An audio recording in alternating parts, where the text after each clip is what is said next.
Welcome to everybody. My name is Neil Graboy.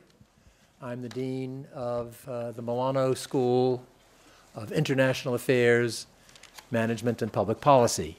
And I'm really delighted to have you here for a very special evening devoted to issues that are really important, not only to us sitting in this room, who may be training as professionals, people who are thinking about it, people who are professionals, because we live in a very strange world right now where the issue of leadership, the issue of enabling change, if you will, is so central, and right now central not only in the Middle East, not only in Africa, in Asia, but in America as well.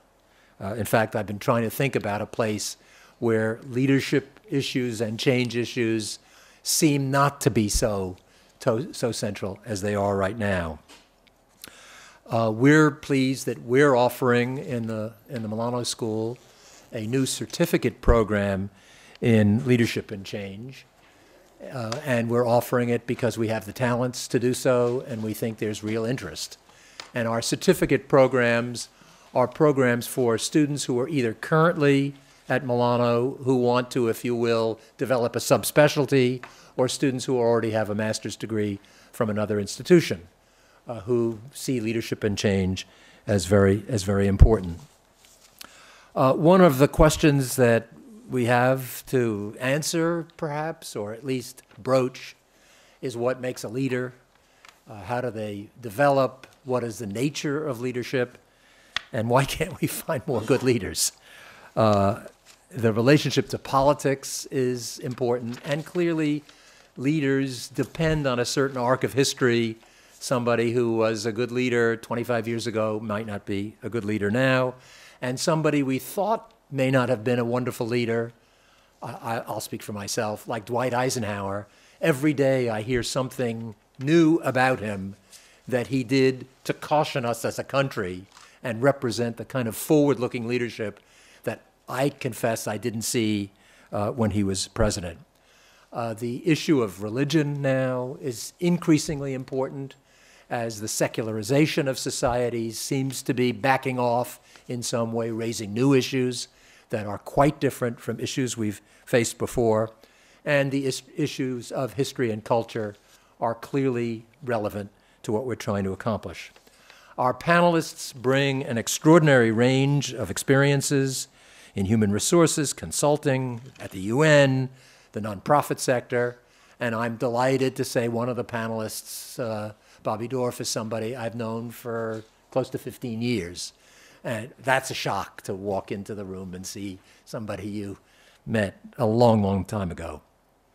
But we have as well somebody who will be overseeing this enterprise, Mary Watson, who is Associate Dean of the Faculty and Associate Professor of Management, and has only recently left the chair of the management program, and knows this territory and is, as I can say from personal experience, very comfortable with teasing out the central issues and putting one in a position where one has to think very carefully about how those central issues are unfolding and what they mean. So I'm very pleased you're here, in particular here because this is such an important issue and one that can inform and will inform your interests and your lives. And we need imaginative leaders going forward. We think at this institution we're doing a lot to enable people to plumb the depths of what leadership is about and how to oversee change. The new school is undergoing change. We're trying to figure out how we use our faculty talents to enable change to occur in a way that is consistent and compatible with the deep insights that the faculty have. And so I'm delighted to turn the evening over to Mary, who knows a tremendous amount about how I ought to function and how the new school ought to function. So welcome to the panelists, and Mary, it's yours. I want to thank all of you for coming out tonight and in all seriousness, talking about leadership and what it means to our community and to the fields in which our students work. As Neil mentioned, we are in the process of launching a new postgraduate certificate in leadership and change. We'll say a little bit more about the specifics on that a little bit later in the evening, but I just want to start by saying that, you know, we have been in the business of studying leadership and studying change and in these two fields for many years. And we've been thinking for the last 3 to 5 years about the intersection of those two fields. So what does it mean to lead change, or what does it mean when you're talking about change leadership? What capacities does that take? And so this kind of thinking has led us to the development of this new postmaster certificate, which is designed for students who have already completed a master's degree or who are concurrently completing one at the Milano School or at other parts of the new school at this time. This is being launched in conjunction with another new postgraduate certificate in sustainability strategies. We're launching a new graduate program in environmental policy and sustainability management, and this complements our longstanding postgraduate certificate in organization development. So we are very excited this evening to have some very distinguished guests with us. I've been instructed to advise you that there's an index card on your table, and that at any time during the session, if you have a question that you'd like to have considered, to write this on the index card. That part I understand. The part our Director of Career Development and Placement, Carol Anderson, and thank you, Carol, for organizing this evening along with your staff. The part she's going to help us with is after we do our panel discussion, we're going to have an event called Speed Networking. So that has something to do with the modality used for speed dating, but it has to do with giving you a chance to actually have a small up-close conversation with each of the panelists that you're interested in meeting with in a small group after the formal discussion. Have I described that relatively correctly? All right. So I'm going to just introduce our panelists by name very briefly, because we're going to open by my asking them to spend just a couple of minutes, 3 to 5 minutes, to tell us a little bit about their professional trajectory. One of our goals tonight is to figure out what do people's career paths look like after they leave Milano, and what have they learned from those career paths about the fields of leadership and change. So immediately to my right is Brendan Barrett, who's an urban policy graduate, urban policy analysis and management graduate from 2003, who is currently working with Action Against Hunger, but has been in other organizations before then that I'll let him tell you about, including the International Rescue Committee. Next to Brendan, we have seated, they're not in the order on my program. That's not always making it easy for me, and I'm being videotaped. Sandra Slay, who's an OCM graduate, Organization Change Management graduate program from 2009, originally from Argentina, and is working at the United Nations recently on revising the performance management system for the UN. To Sandra's right, we have Robert Dorff, also known, as you've already learned, as Bobby Dorff, nonprofit management graduate from 2000, who has been heavily involved in leading a number of arts industry initiatives, and I'll let him tell you more about the detail about those. And Bobby's a long-term friend of our alumni panels, and appreciate your coming out again tonight to give us more of your inspiration. And then finally, Steve Schloss, graduate from the Human Resource Management Program in, this says 1998. I don't know if that's correct, but is that correct? 98? 98, okay. Who's currently head of global HR for LivePerson, but formerly was at Time. So if we would just take a few minutes to give the sort of the arc of your career trajectory. So a sort of a bio in terms of where, if you've been in your organization life and where you're going, and then we'll follow up with some questions. So Brendan, would you get us started? Sure. Thank you, Mary. Well, as Mary had mentioned, my name is Brandon. I'm currently the director at an international NGO here called Action Against Hunger. They work to end malnutrition and global poverty. We actually work as part of an international network with 5 other international network offices between Paris, Canada, Montreal, and Montreal, which is in Canada, which I just said, the UK, and Madrid. And so a lot of what I do from the change management and leadership side is risk management, really working a lot in tow with my European counterparts, really making sure that people are getting out to the field safely and equitably in terms of compensation, salary, recruitment, having us be a global employer of choice. It's been a very exciting time. Prior to that, I was the Director of Human Resources for the IRC, which is here in New York, and a refugee relief agency.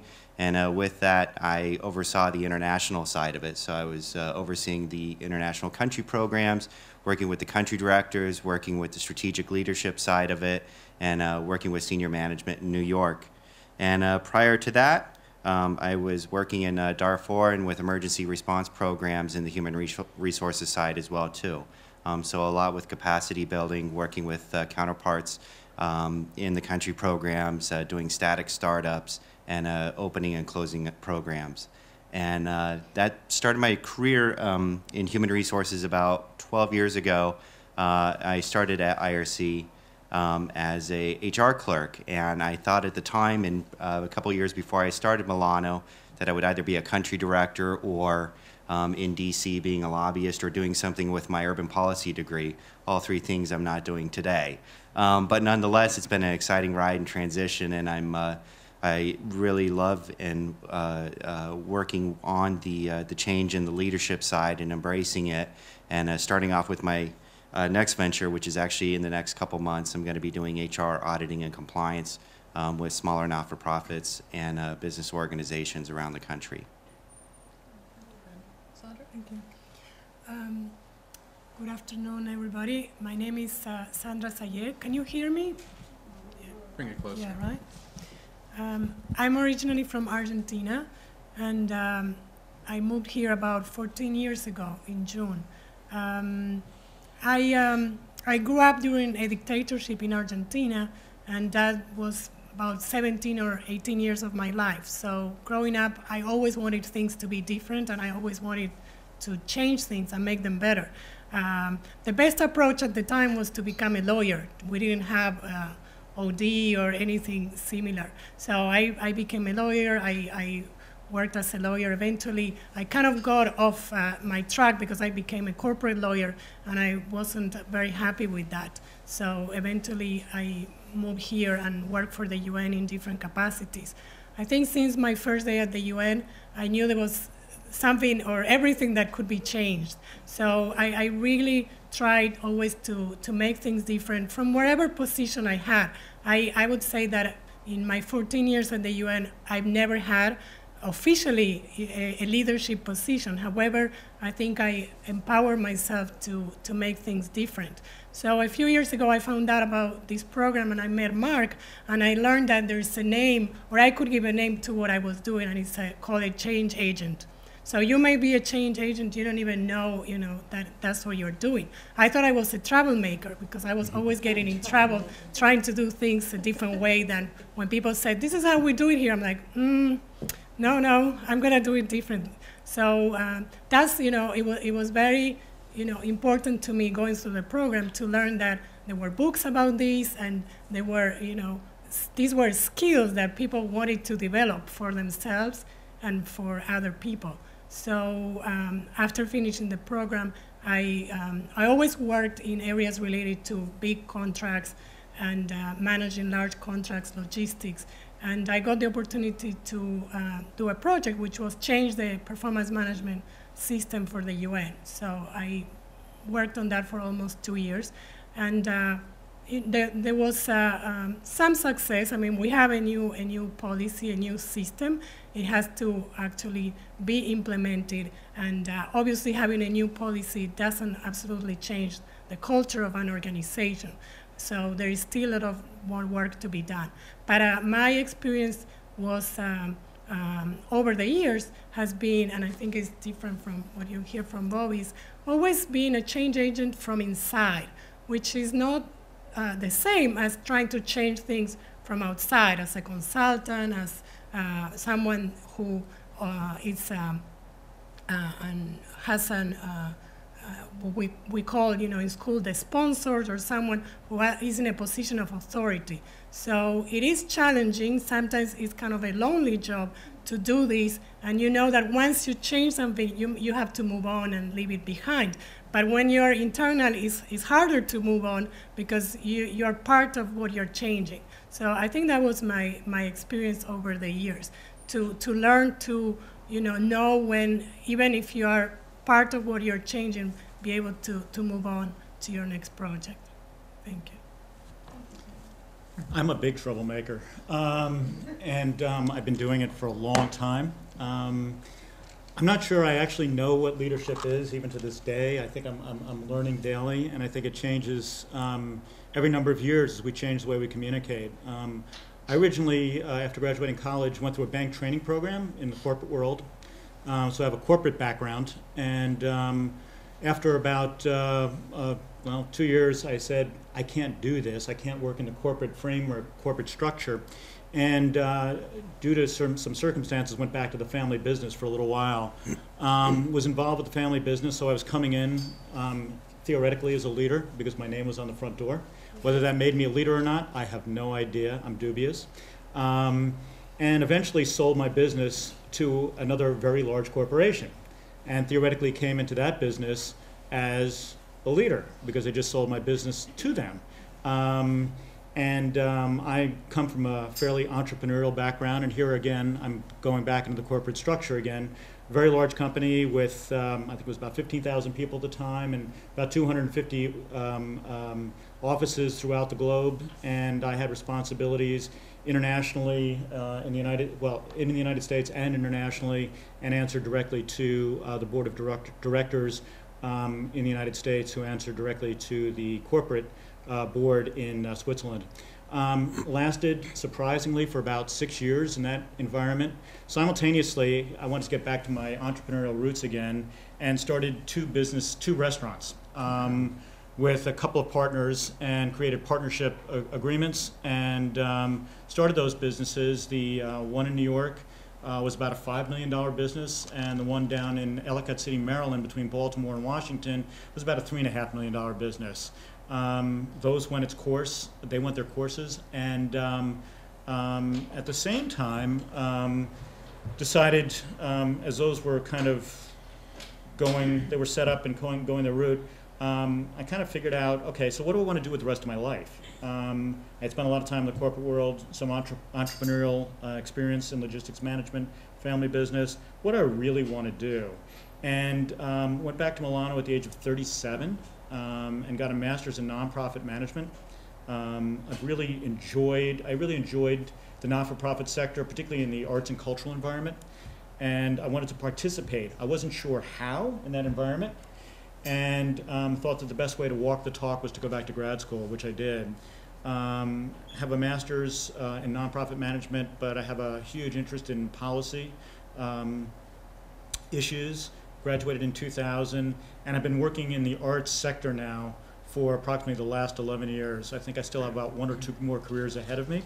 I've kind of migrated over in the last 2 years from running businesses to consulting. I thought that that's kind of where I could put my energies in this economic downturn to best use, and have been doing that predominantly for the last 2 years.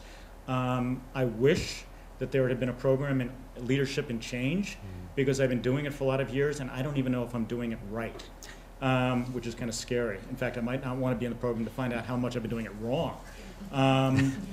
But many of the classes that I did take at Milano, I still use daily. I see Mark Lipton back there, and I owe Mark a lot of debt and gratitude for a class that I did take with him in group process, scary, about 10 years ago now. And I think I still use that class daily, and I wish I had more of those types of classes that I could lean upon in my current job.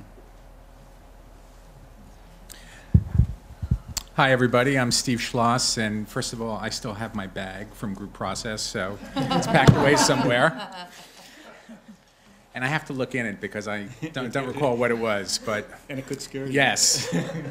So, you know, when it comes to leadership and change, for me, one of the dominant drivers for me throughout my career is the question of ownership, personal leadership, and driving change for yourself throughout your career, and being the one to be the catalyst for the moves and not let the environment around you be the reason why you should move. You should be owning every step of the way.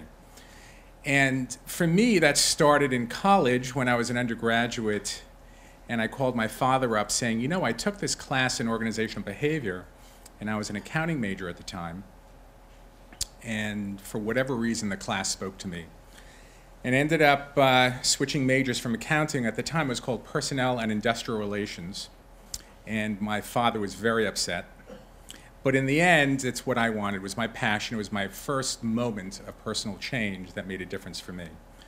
And inevitably, I feel like I'm one of the few people in the HR field that actually studied HR and industrial relations as an undergraduate, and ended up at Kmart Corporation in their training program when Kmart was actually the discount chain at the time, and studied heavily and ultimately led a store where there were about 100 employees. I was 24 years old. I didn't know what I was doing, but I was leading, and I was leading part-time workers. I was dealing with HR issues and IT issues. And that was a year and a half of hell, but it was an amazing experience to be thrown in and experience what it means to lead and motivate people in a store that's generating millions of dollars in revenue. From there, I went into executive search because I wanted to somehow move into the HR field, and participated with a couple of retained executive search firms, and ultimately then moved into consulting, where I was working as a recruiting leader for a growing IT consulting firm and traveling the country and in Europe, recruiting potential consultants to work with clients across the spectrum. And that was really in the heydays where IT as a field was growing dramatically, and the concept was relatively new as a burgeoning place to employ people. But along that way, I was never satisfied with where I was and what I was doing. Along the way, I also got fired from a job. I was really excited about a particular company called Online Software, which was one of the great technology companies of the mid-'80s. And I interviewed myself into a job that was above my head. I got the job. 30 days later, I was fired because I sold myself beyond what I was capable of doing. So what I learned there was that not only can I talk my way into a job, but that I didn't know as much as I thought I did. And that was a great experience. I remember coming home, my father feeding me vodka as I was trying to figure out what to do. But in the end, it was a great moment for me. Ultimately, I found my way into Citibank, where I spent 11 years. And at Citibank, it was growth. It was learning. It was working globally in HR in a variety of areas, from recruitment to learning the role of being a general HR leader, to starting up divisions in companies and selling them, and having a great training ground. From there, I left to go work at Time Warner, where I spent 13 years leading HR and leading functions globally, mostly within the Time Inc. magazine and new media end of the business. And along the way, both in Citibank and Time Inc., I again come back to personal leadership and managing change for yourself, because each job that I had there in both companies was derived by me generating the interest or proposing ideas as a way to grow for myself and contributing to the organizations, which ultimately leads me to where I am today, which is the global head of HR for LivePerson. For those of you who don't know, LivePerson is the world's leading developer of live chat for companies to engage with their customers. We have about 9,000 customers, and in some way you may have all dealt with live chat working with someone from a company online. Chances are you're using our platform. And in that case, my goal was to go small. At some point, I wanted to help a company grow that was in a stage where it needed serious HR leadership, and that's where I am today. So for me, leadership and change starts with yourself and working forward. Okay, thank you all. So Steve has made a very nice segue, because I'd like to turn us for a moment to think about what leading change means to individuals, and how people define it and where they've seen themselves doing it. And Steve reminds us that personal development, personal growth is a big part of it. So I'd like to build on that comment and ask the panelists to tell us a little bit about what they think leading change is, and as a way of doing that, to think of a moment when you were in a situation in one of your various careers in one of your organizations, when all of a sudden you realized, I'm leading change. I'm actually leading out an initiative, and I have the energy to do it. And what did that moment tell you about what it takes to actually be able to lead change effectively? Bobby looks interested. Yeah. Yeah, I'll just go back 1 week. I was facilitating a meeting with a board of directors for a small, medium-sized dance organization. And the current executive director is leaving. And I was doing this with a friend of mine in a joint facilitation who has different strengths than I do. And we realized it would be a good moment for this organization, which was having financial trouble, to rally around a new hire. And the board, as boards will sometimes decry, said, we don't have enough money, and then we're in a deficit situation, which is always difficult when you're from behind the 8 ball. And I had started to create a plan for them, a financial plan. So we're creating a plan, and I'm midway through the meeting, and I realized the board is buying in. I also realized at the time that the board had a little bit more money than they thought that they had, which is not unusual, because I was sitting in this wonderful living room with a Picasso and a Rauschenberg that I was looking at, which is sometimes indicative of boards in general, is they're willing to talk a lot, but they're not willing to do what boards are constructed for in nonprofit organizations. And as the meeting progressed, we realized that they were rallying around I realized that they were rallying around the budget and the forecast that I had given them, which was to change their balance sheet. Not even their income statement, but to get a handle on what they owed, what they owned, and how they were going to change this organization going forward around their balance sheet, which is something that I talk about a lot these days for nonprofit organizations.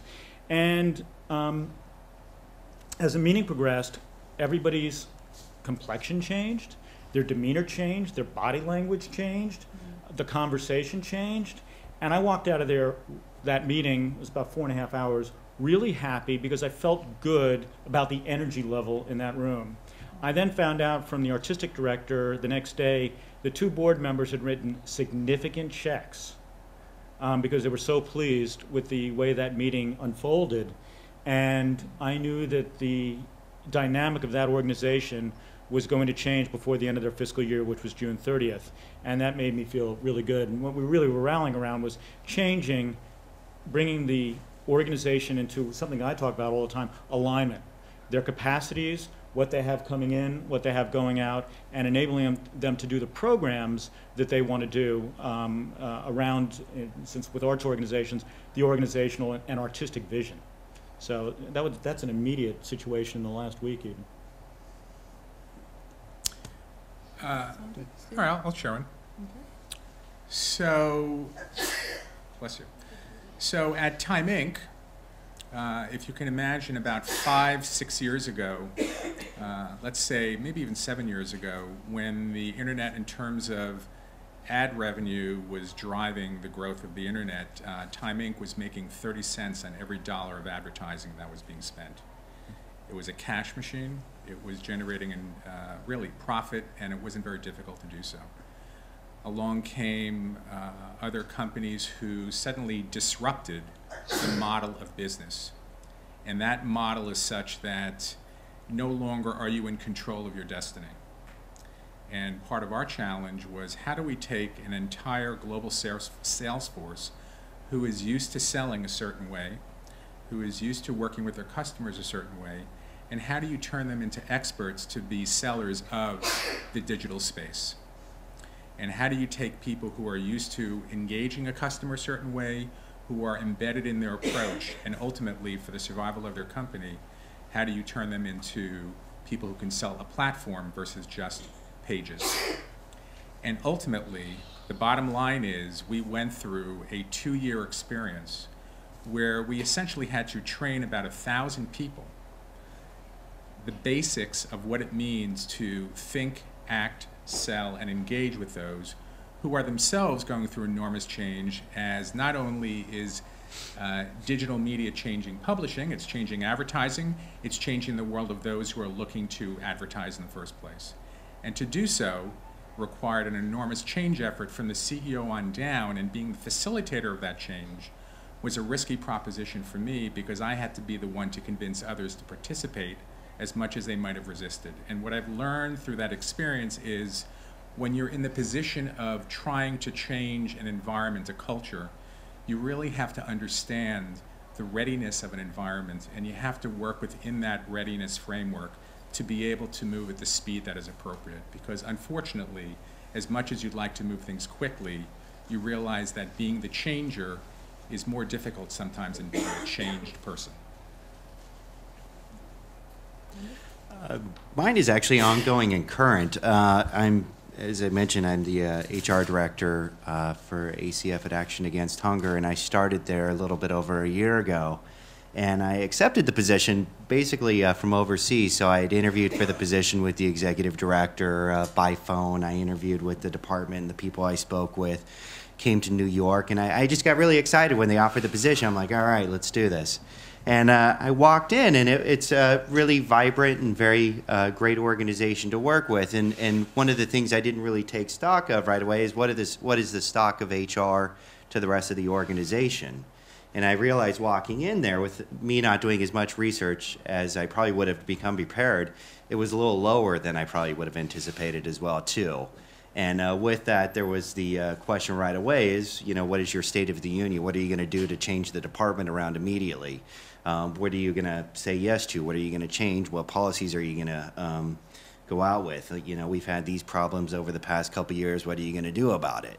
I noticed the first couple months I was the yes man, wanted to change everything, and then I realized right away that I didn't really have that going for me. I had the deck turned, I was running uphill, and it made me learn something right away, is that's gathering buy-in and support from your peers within your departments and with your colleagues as well. And that's one of the key things that I've really learned over this exercise and being the HR director now, is that, as much as you want to change things around and as much as you feel strongly about it, it's all about gathering the buy-in from your peers, from your colleagues, and making sure that it sticks as well. It's one thing to write a memo, send it out, do it. It's another thing to go around and make sure that everyone believes in the mission of what you're going to be doing. Thank you. I think I agree with that when we are that you made some change happen.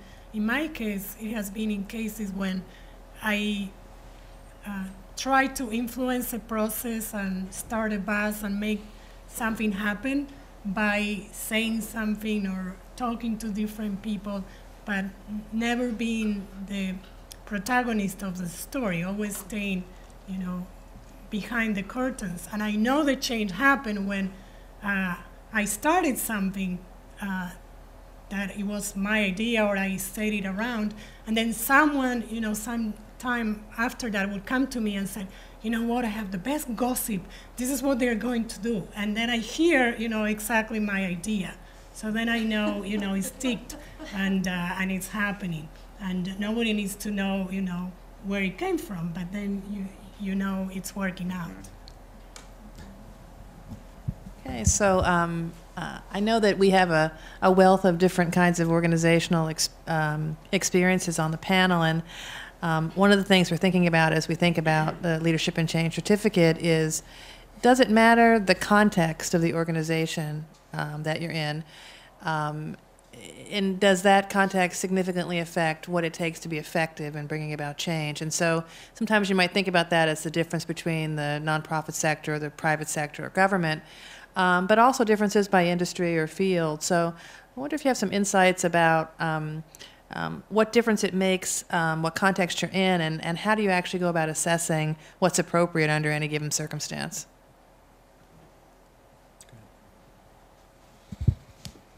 I mean, for me, it's assessment, but it's getting buy-in from people.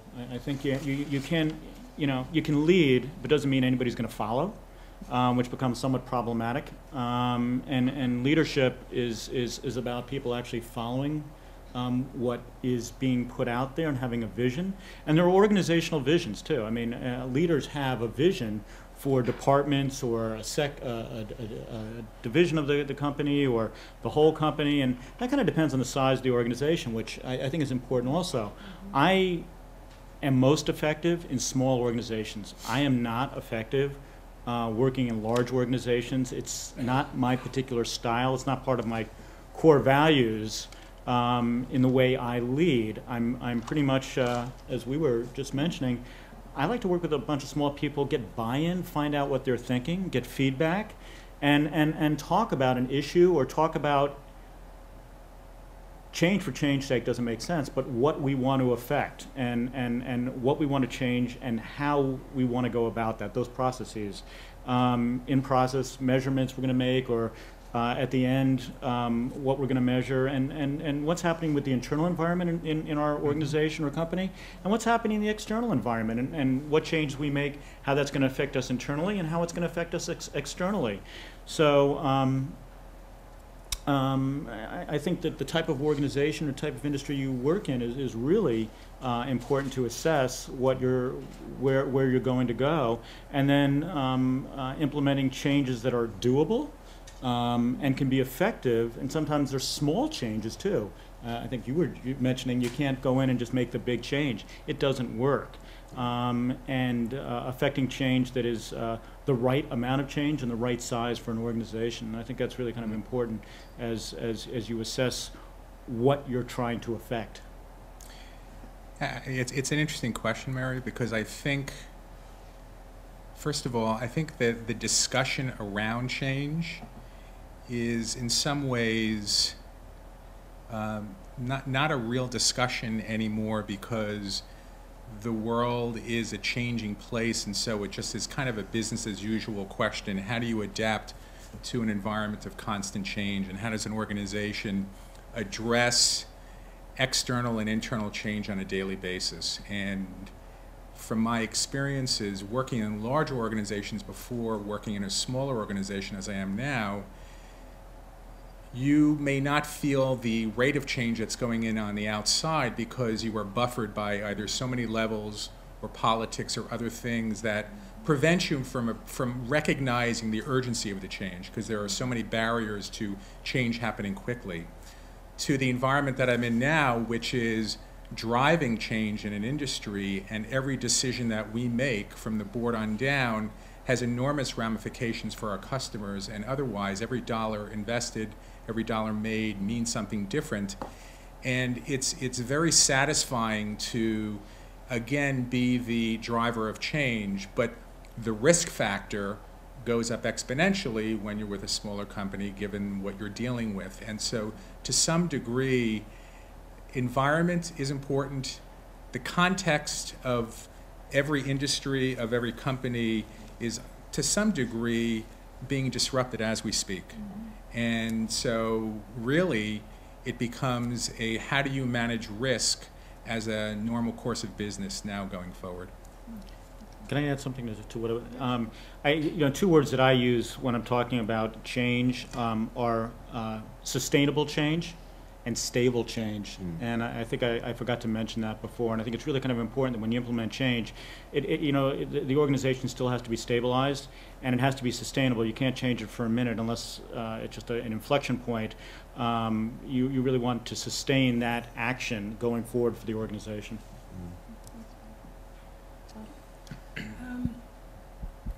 I think the context is very important, and the changes doesn't happen in the same way in the corporate and the non-profit or government. And I just skimmed the newspaper today, but I saw that, and I apologize because I don't remember the name, but this lady who was appointed to lead the school system in New York and was asked to resign. So I wanted to go back to the story, but I didn't have time. But I was thinking, so what an interesting example, without getting into politics, of someone who was very successful in her field, but the transition didn't work out. And and to be honest, whomever made the decision to say it didn't work out. And I was thinking, I wish and this comes from myself because I know it's being taped, so it doesn't represent my employer, but I wish in other contexts this would happen, and people would say, you know what,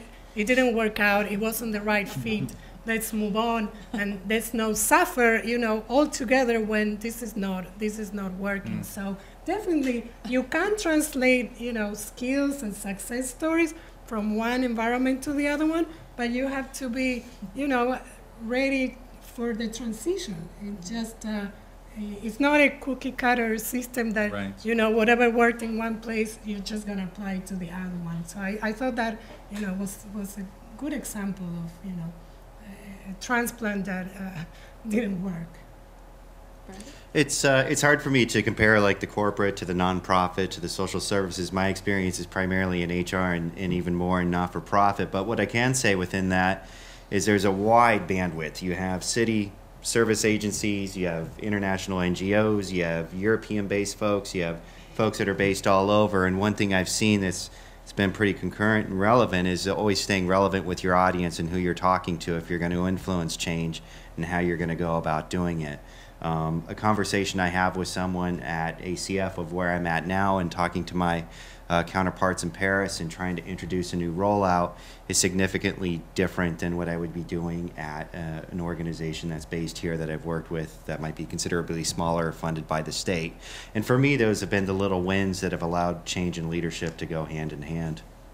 You know, just to Go ahead, Steve. No, go ahead. just to react to the Sorry. story, Kathy. It's a new school, so That would be about Kathy these Black. things, right? So, Yeah. Kathy Black. but yeah.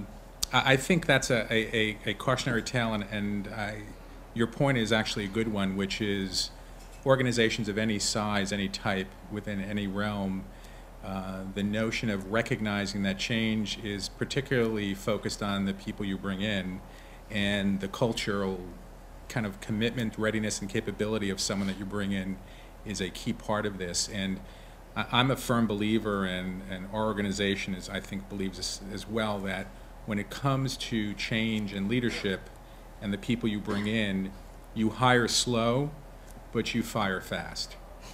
And I think in the case of what Bloomberg did, regardless of how it happened, making the tough choice, which he himself takes responsibility for, is a good choice and a good decision that is not easy to make in the public face, but I applaud organizations who do it.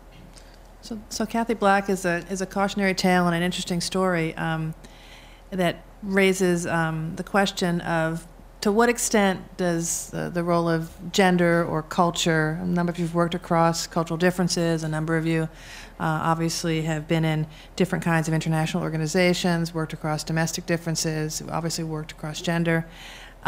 What do those personal demographics have to do with your effectiveness as a change agent, and what do you need to be sensitive to in the demographics of others to be effective? How has your personal demographic story affected you as a leader?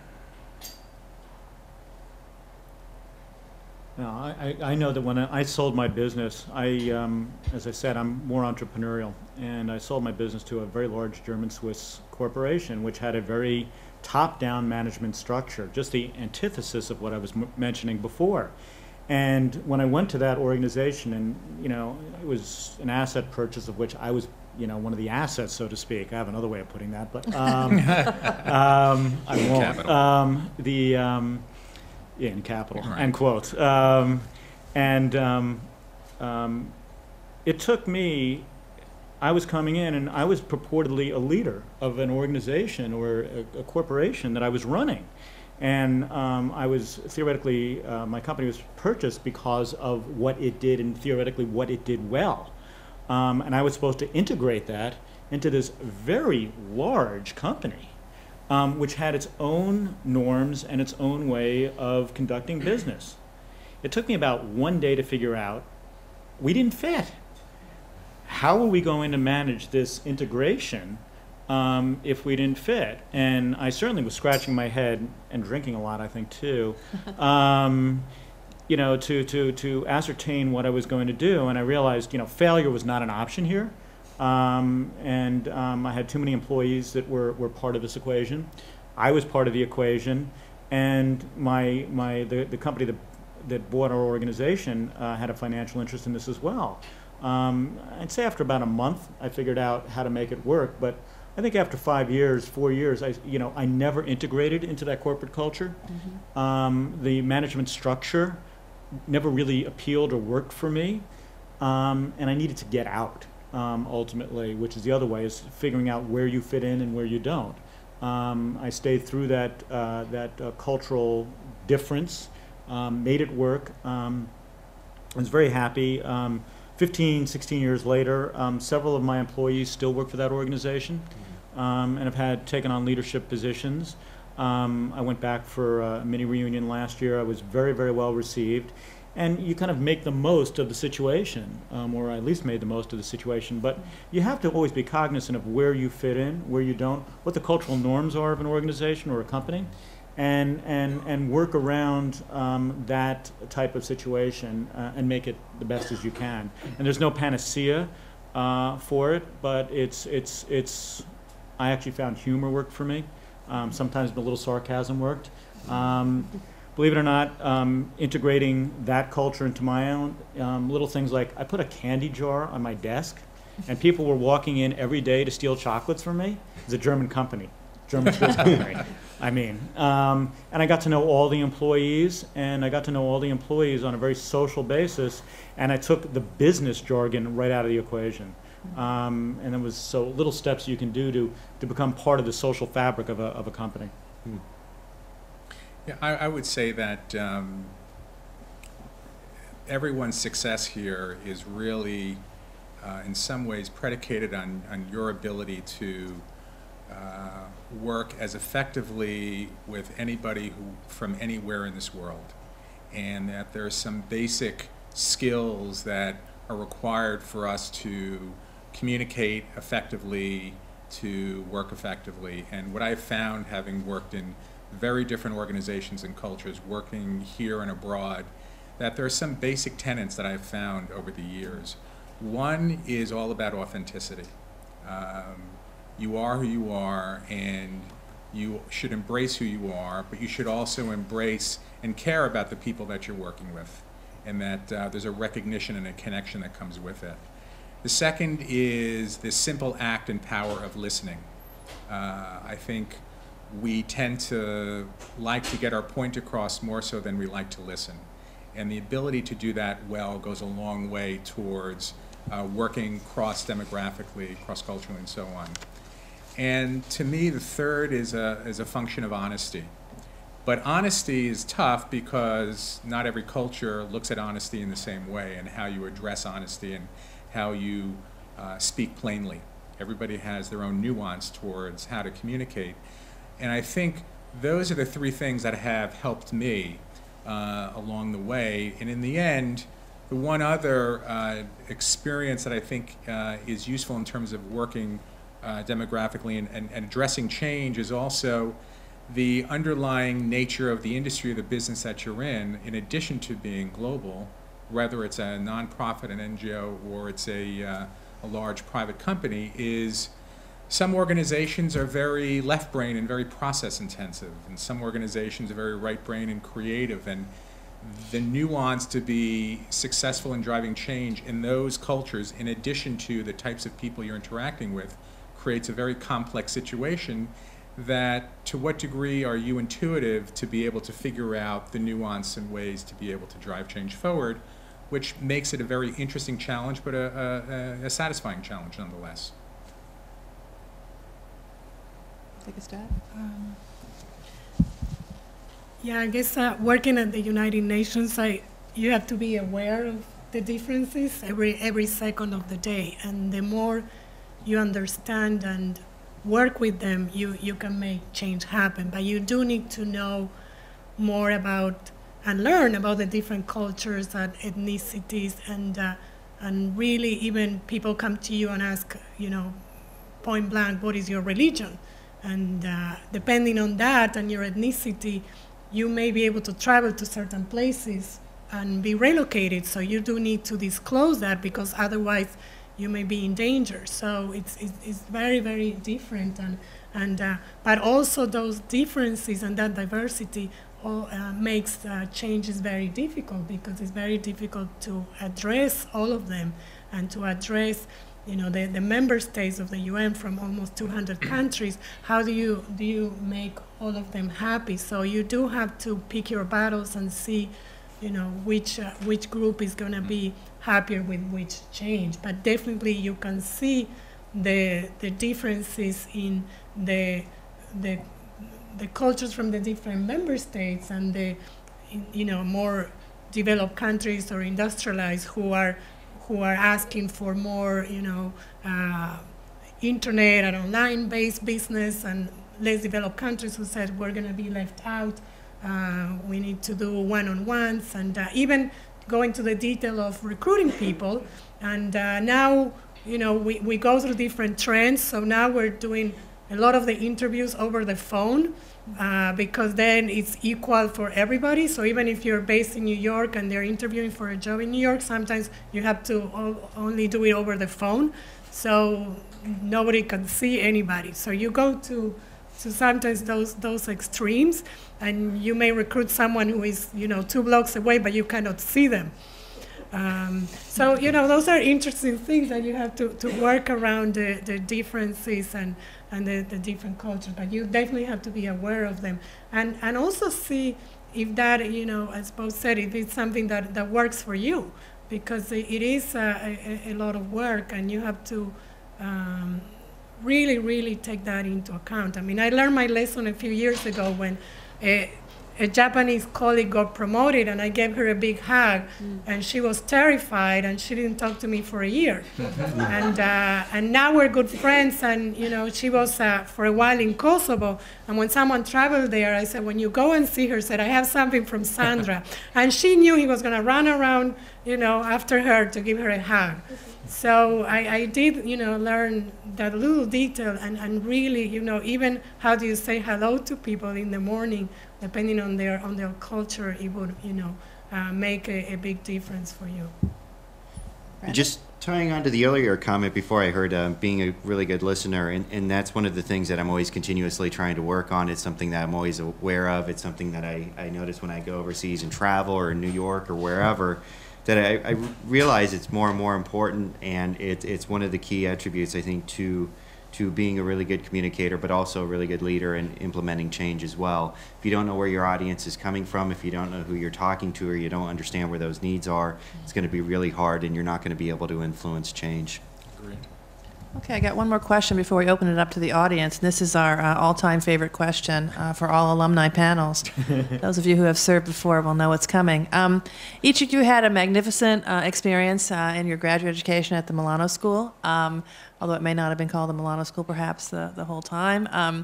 And the question is, you know, what was the best learning that you got from your education here at Milano, and what is the thing that you wished you'd gotten, and in the wished you'd gotten part really related to this ability to lead change element. So really want to get a sense of what's actually what you've drawn on from your past, and what you wish you could have had more of.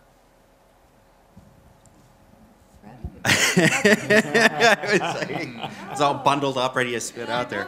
I really wish I would have had a course like this. I wish that I would have had more exposure to the business side of it. A lot of what I'm walking into on a daily basis, I don't want to say it's by accident, but I wasn't formally trained for it. I am leading a department now that I didn't realize there would be so much change going on. I've had almost 100% turnover in a department over the past year. So I have a lot of things spinning around at the same time. So something like this would have really helped me. What I walked away from my time at Milano is so many different things from Professor Lipton's course, you know, chats with Carol and staying communicated that way through the human resources side that I really enjoy. But one thing that I really go back to quite a bit is I always think of my decisions as cost-benefit analysis, and always like the policy paradoxes in there, and that's a piece that I still pull out the book to this day, and I always go through there, write things down. I have like a little scale or the magic 8-ball, but you know, there's little things I do that I did walk away from here that stick with me every day, and that's the cost-benefit analysis. Other learnings? No, go ahead. Okay, so first of all, the experience, it's actually very serendipitous. They ended up at Milano. So let me be fully candid here. I first wanted to participate in a program at Stevens Institute of Technology, and I had an interview there, and they told me when I got there that the program was closed. So along the way, someone had told me about the program here, and I set up an appointment with Mark, and I was totally jazzed by the school and the unique nature of what makes New School.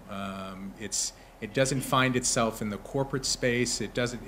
There's a certain passion and idealism that the school represents, which I appreciated a lot. And so the experience of being in the HR management program was, on the one hand, I was with people from private industry. On the other hand, I was with people who are not in any way motivated by anything with the dollar, but it has to do with mission and value. And I appreciated that combination that made each class interesting and valuable for me. Ultimately, what I didn't get, I ended up pitching to Mark as a class after I graduated, called Technology Strategies for HR, and figured I'd pitch it and give it a shot. What do I know about teaching a graduate class? And 2 months later, Mark said, could you teach it in the fall?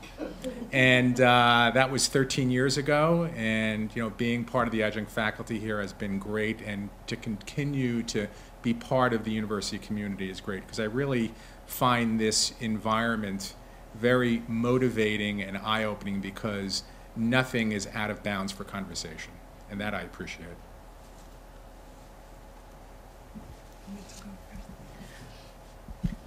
Well, I didn't graduate that long ago, so I'm still enjoying, all the benefits from the program. But definitely, the network of friends and people who graduated, we started kind of as a cohort, but then kind of fell apart. But we kind of have a group of people that we're still in touch informally, and I think that's great.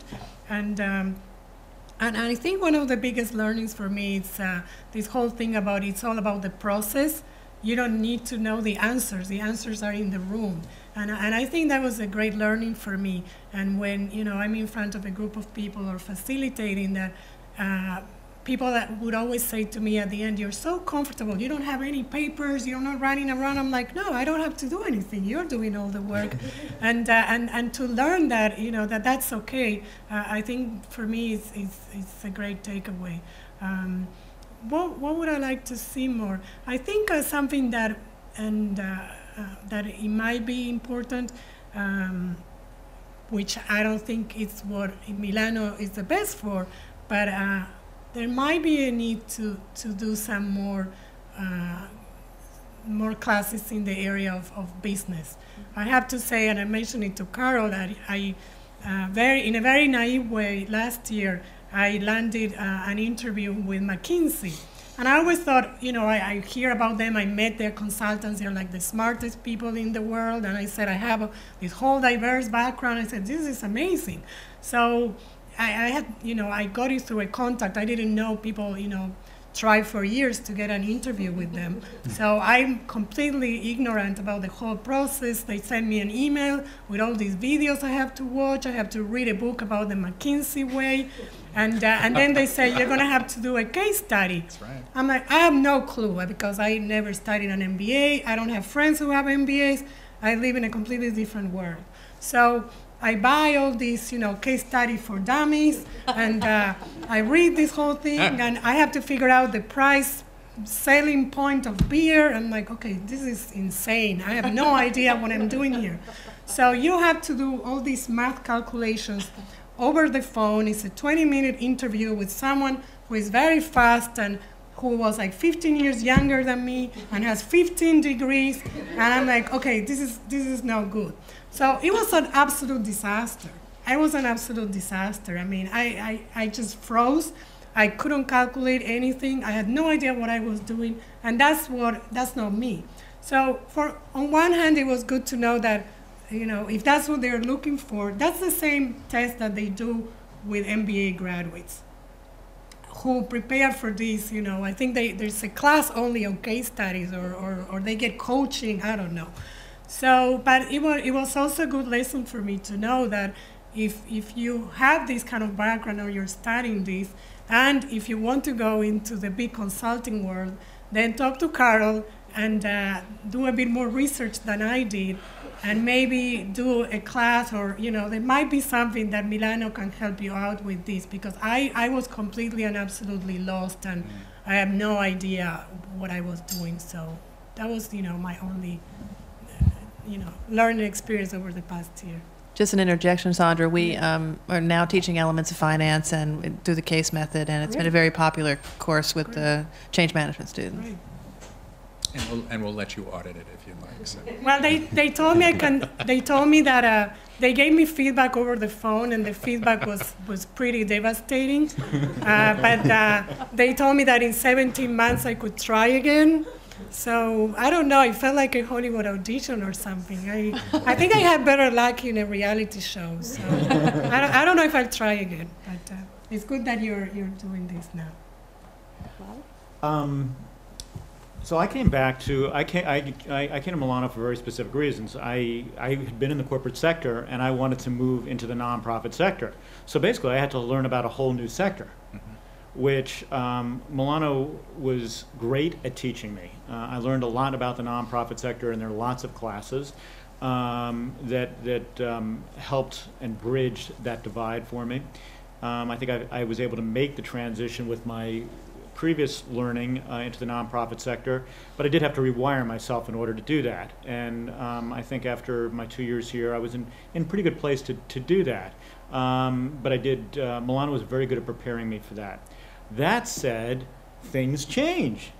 I'm actually auditing class right now taught by Charles Allison in capital markets because the not-for-profit sector is changing again.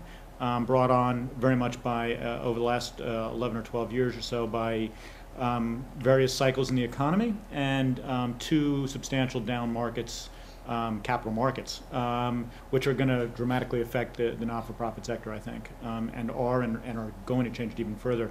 But I really needed to learn more about how one can use debt and capital markets in a better way, which I think is, as Washington changes, speaking of policy, she thinks about how policy will affect the not-for-profit sector and how they may make changes to the not-for-profit sector vis-a-vis contributions and tax structure. I want to be prepared. I agree that that type of class and classwork needed to be put into the Milano curriculum, and I think it's adapting accordingly. But I learned about the not-for-profit sector, and it was a great education, and I continue to take classes because I think it's I need to continue my learning. You know, I have to say that just to kind of throw a converse to that, since most MBA programs produce very little creative thinking, and tend to be the antithesis of what you have here, somewhere there's something in the middle that can satisfy both needs. And you know, to have someone coming out of, let's say, consulting or other private industries to experience and learn with others who are motivated differently, and to get a larger context that might be social or economic or sustainability context into their repertoire for leadership is something that should not be taken lightly. And the extent to which the university can bring in someone who, you know, kind of, this is a motivating factor for them for their own leadership journey, as opposed to focusing purely on those who are interested in the pure journey of what the university represents, I think is important. Because in the McKinsey example that you used, you know, at the end of the day, and I've had McKinsey as a firm to work with me, as well as people that I've interviewed, it's not that impressive. Okay, at the end of the day, the fact that you went through that process leads me to believe that, you know, their adaptation to change is fairly limited.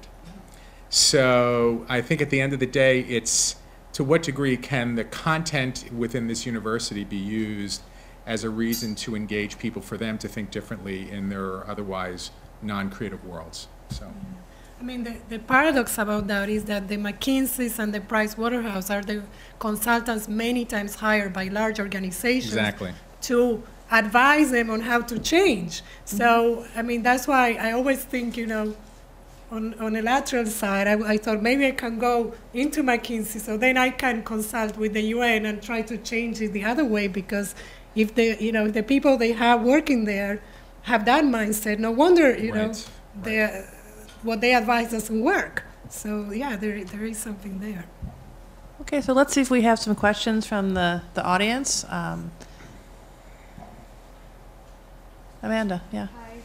I'm really fascinated with this idea of being an intrapreneur, and I've had a chance to study entrepreneurship here and social entrepreneurship at the New School.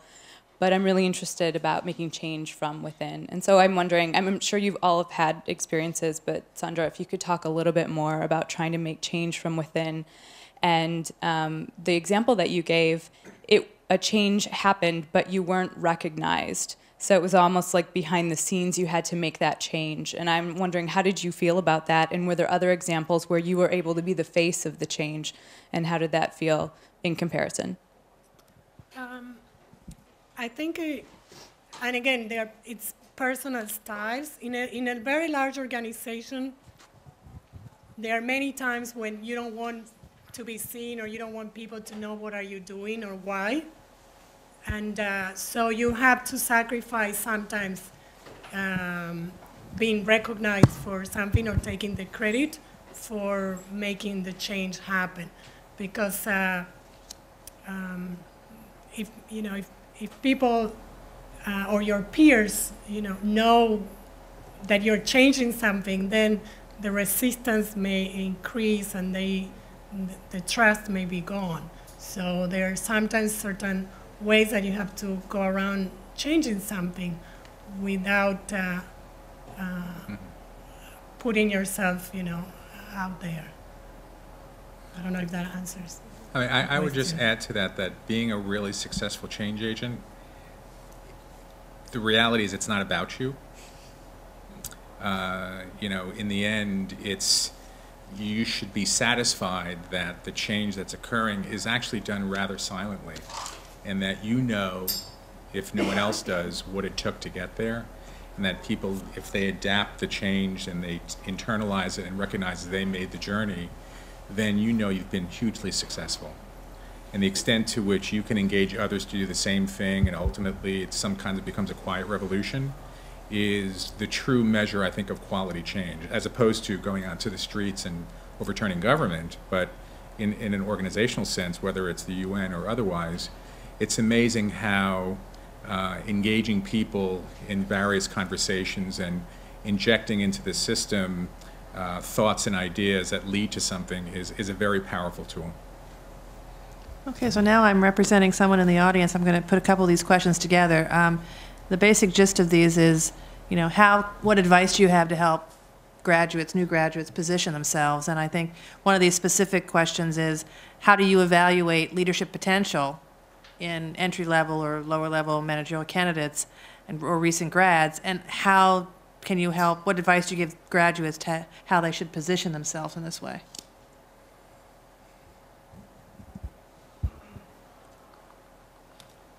What I would say is practice, practice, practice.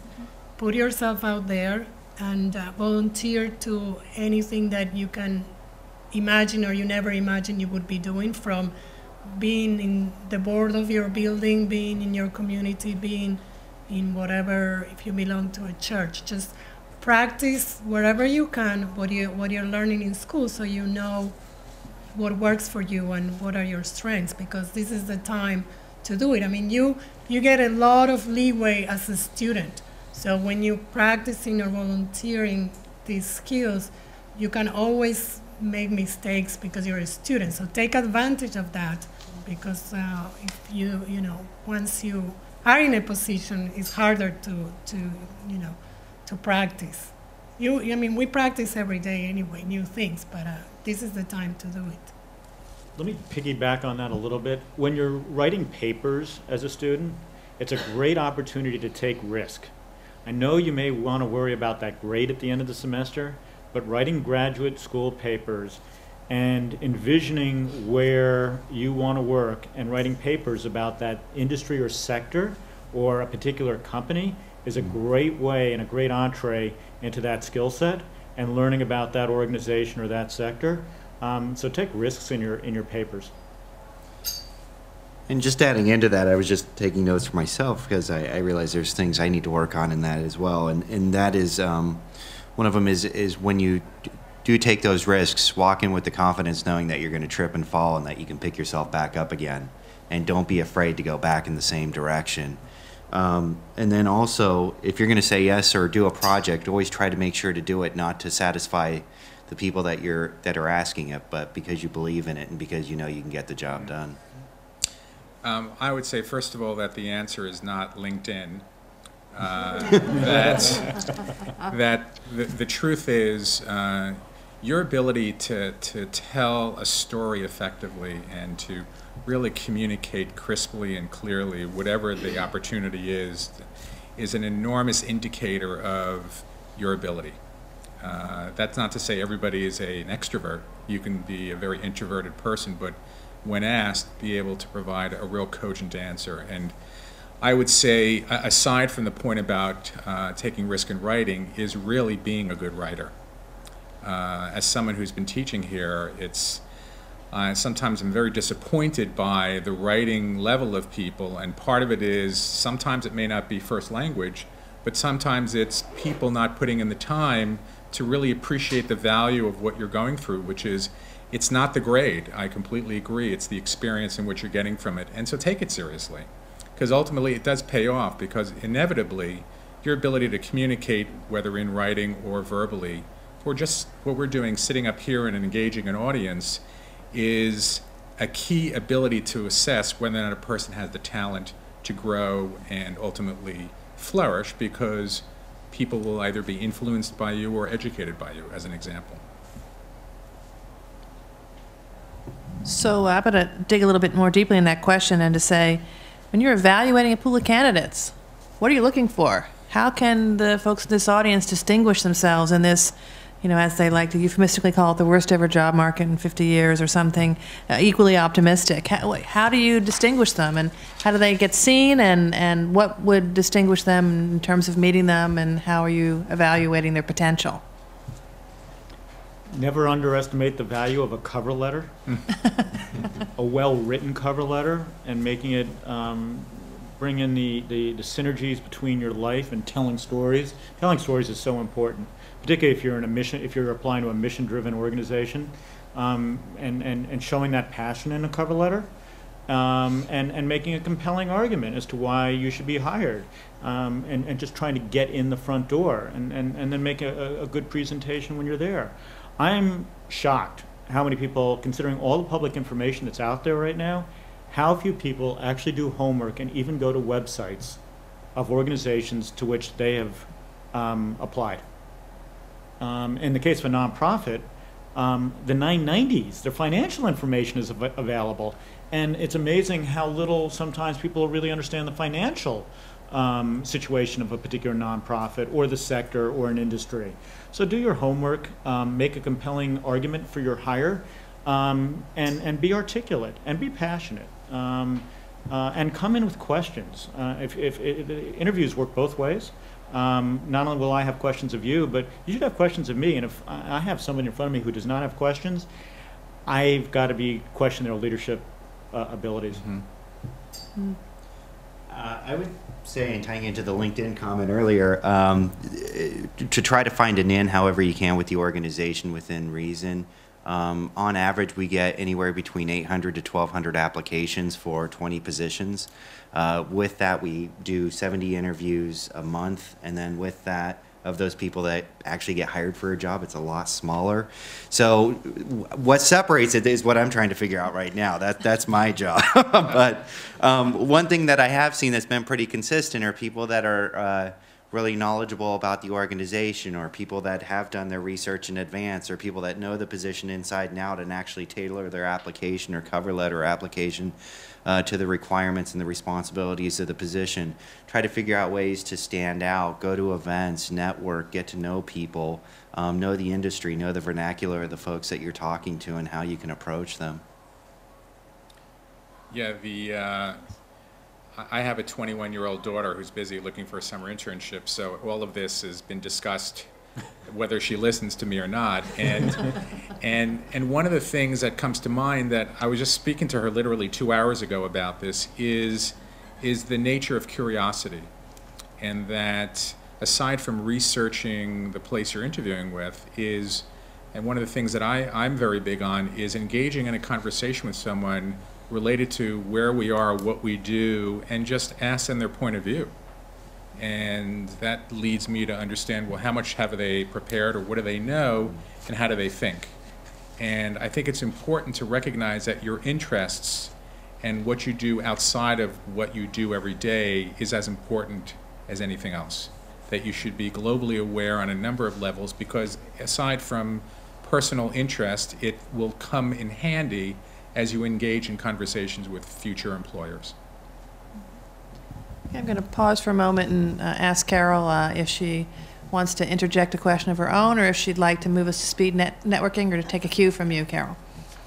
I think I should go out there, but I'll borrow a mic if I may. Just to ask, each of you has coached in some role. It's not on her CV, but Sandra works with Upwardly Global with underemployed new immigrants, helping them to find jobs in corporations. It's not in his CV, but Bobby's coaching new leaders in nonprofit management as part of his management practice. I have all this inside information. So my question is, and each of you has that role, and one of the reasons Brandon is here is because he does so much beyond just the portfolio of straight HR. What I wrote in the card was building HR capacities in people, which may not be in the ropes of what everybody considers to be an HR position. So my question, and you do coaching, you did put that in your CV. So my question is, what are the common traits that make you successful? Why do people listen to you? What's it take to be a leader? How do you come across as somebody that people are willing to listen to and ultimately change behavior because of? Oof. It's big. All right, I'll try. So first of all, I have gray hair. But and the good news about being prematurely gray, it's given me wisdom for many years. But I think there's a number of things. One, just as Carol mentioned, I also pro bono coach with a couple of social entrepreneur organizations, which is very satisfying. And so the question is, why listen? I think part of it is to the extent that you're informed and can have very productive conversation and interject other things that are maybe tangentially related in helping someone think and grow is important. And to go back to something that Mary said earlier is, and I'm a huge believer in, is context. That the extent to which when you are coaching someone and helping them is always think about the context of the situation that you're involved in, and how does that inform you to make decisions and choose the right path. And so are the things that I use, which has helped me over the years for people who are willing to sit down and talk and listen. So.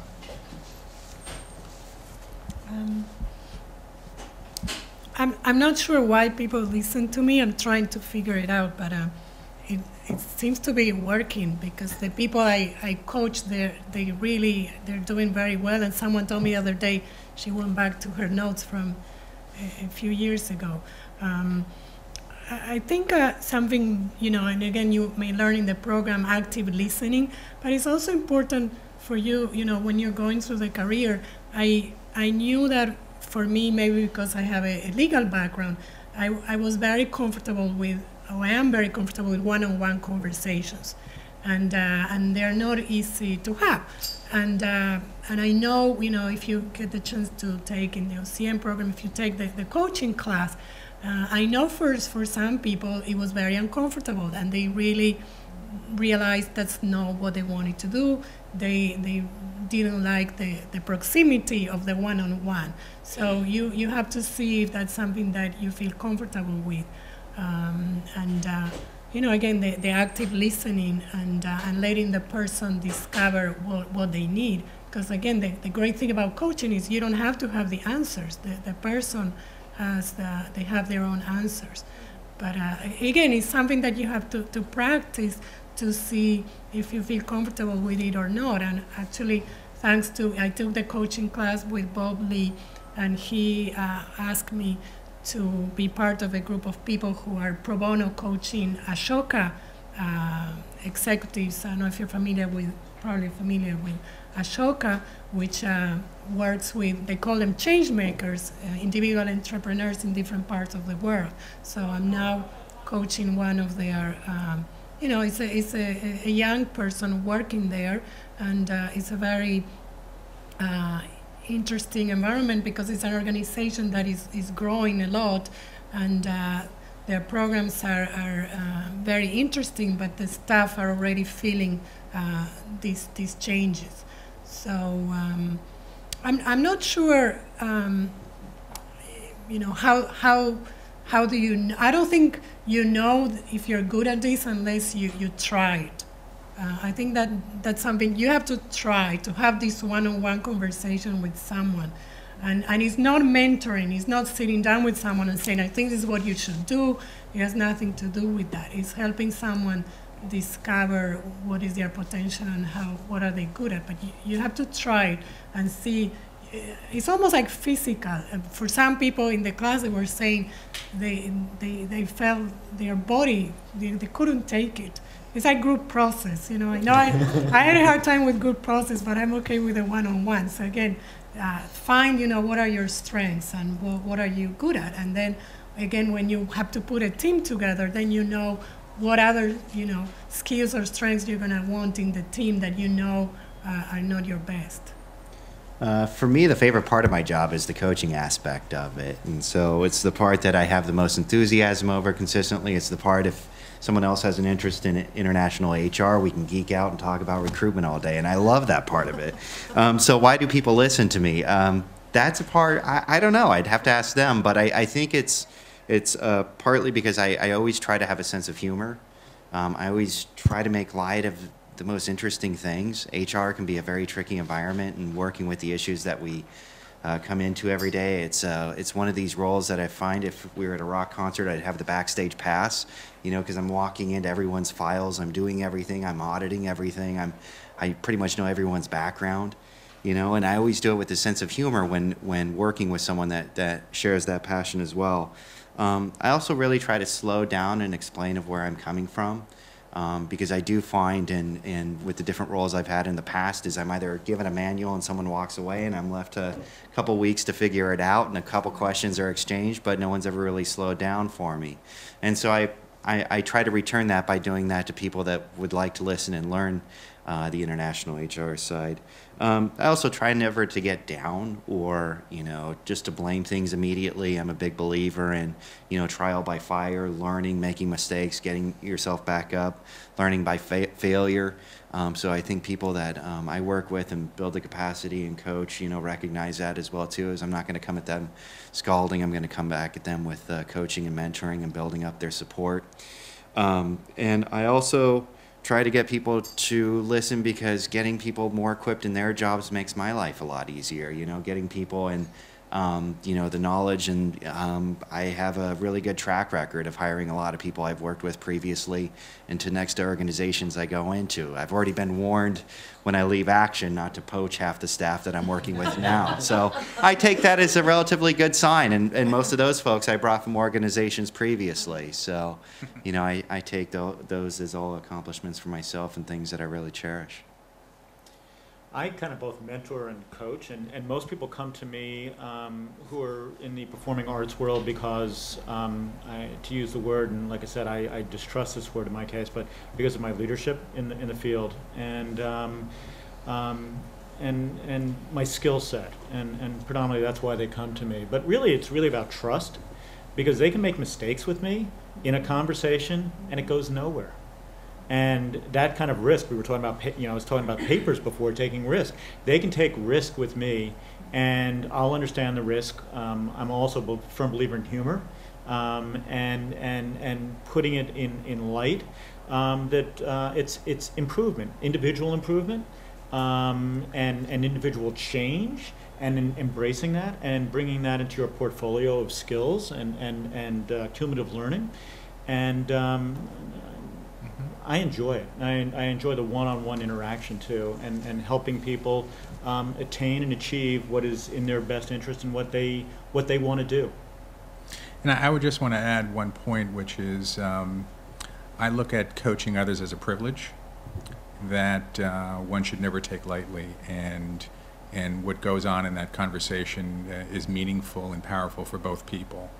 And we actually have taken this to another level where we literally have just completed training 600 people, which is our company, the art of coaching, across the entire organization, because what we want to do is create a connected community of people that are open to coaching each other and teaching them the skills to do so, so that it's not my responsibility, it's all of our responsibilities to be good coaches to each other. Just a quick follow-up on that. So the other side of coaching and mentoring is receiving coaching and getting advice and feedback from others. How good are you at taking feedback and internalizing it and being grateful for it and letting that lead to your own leadership development? I see Steve, so I'm going to ask him first. He's down there at the end there. How's that work for you, Steve? Well, after 26 years of marriage, I see. I would say, listen, ideally getting feedback is a gift, but it's obviously, it's kind of going back to what I just said, is your willingness and readiness to receive feedback goes a long way towards, I think, your ability to lead in general. And self-awareness is a great thing, but it's your choice to change, too. And so your willingness to take feedback and ask for it and embrace and to understand also where it's coming from is enormously valuable to you. I've had my own experiences of getting 360s in very different environments, and each one was more painful than the next, only because you think you know the answers or you think you know what's a plus and a minus until you actually get it. And that's always a painful experience, but you come out smarter and better as a result because you realize it's coming from the right place. And being open to and seeking it is a sign of real organizational maturity, for sure. Anybody else love getting feedback? That would be a no. I think that's. I love getting it. I just didn't have anything else to comment other than, I mean, to grow for myself professionally and obviously to kind of move things along in my daily work life. You know, I really value it from my colleagues, from my supervisor, the CEO, to everyone. I mean, we don't do 360s, but, you know, I do try to go back consistently and get it from folks. I wish I had more opportunity to learn and get feedback, and at a certain point in your career, it's hard. I'm kind of lucky. I've got a group of people in the performing arts that I go out with once a month, and we actually came up with a name for our group. We have a logo. We go out beer drinking once a month. And What's the logo? Well, the name of our group is Subcommittee on Local Urban Microbrewery Sampling. And you can figure it out from there. It started at a conference, Dance USA conference out in Portland, Oregon, which has, it's a great little town. Lots of craft beers, and a couple of us just decided to do something different one night. And we all looked around the table and realized we were all from New York, and God, this is fun. Let's do this some more. And that was in 2006. I think it's 2011. So we've been doing this for a lot of years now. We go out, like I said, once a month, once every 6 weeks.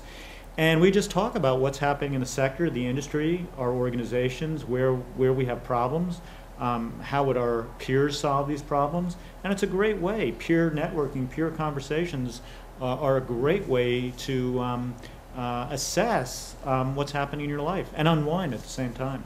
And in a non-harmful, unthreatening environment.